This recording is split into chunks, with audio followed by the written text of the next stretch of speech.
Hi అండి, hello అండి, welcome back to my channel. ఈరోజు భోగి అండి. ఈరోజు భోగి పళ్ళు పిల్లలకి పోస్తారు.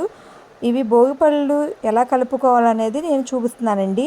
దీంట్లో పసుపు, కుంకుమ, కొంచెం పువ్వుల రేకలు మరియు ఇలాంటి చిన్న రేగుపళ్ళు కూడా తీసుకోవాలండి. ఇవి బయట దొరుకుతాయి. ఈ రేగుపళ్ళు తీసుకొని కొంచెం కలుపుకొని వీటిల్లోనే మనం చిల్లర అనేది 1 రూపీ కాయిన్స్ కానీ 2 రూపీస్ కాయిన్స్ కానీ మనకి తోచినంత కాయిన్స్ కూడా తీసుకొని వేసుకోవాలండి. ఆ కాయిన్స్ కూడా వేసుకొని కలుపుకోవాలి. దానిలోనే మనము కొన్ని అక్షంతలు కూడా వేసుకోవాలండి. అక్షంతలు ఎలా అంటే మనం బియ్యంలో పసుపు కలుపుకొని దాంట్లో కొద్దిగా నూనె వేసుకొని కలుపుకున్న అక్షంతలను కూడా వీటిల్లో వేసుకొని మనం కలుపుకోవాలండి. ఇలా కలిపిన భోగి పళ్ళని పిల్లలకి అనేవి వేస్తారండి. ఈ వీడియో ఇంతే అండి. ఈ వీడియో నచ్చుంటే please like and share and subscribe.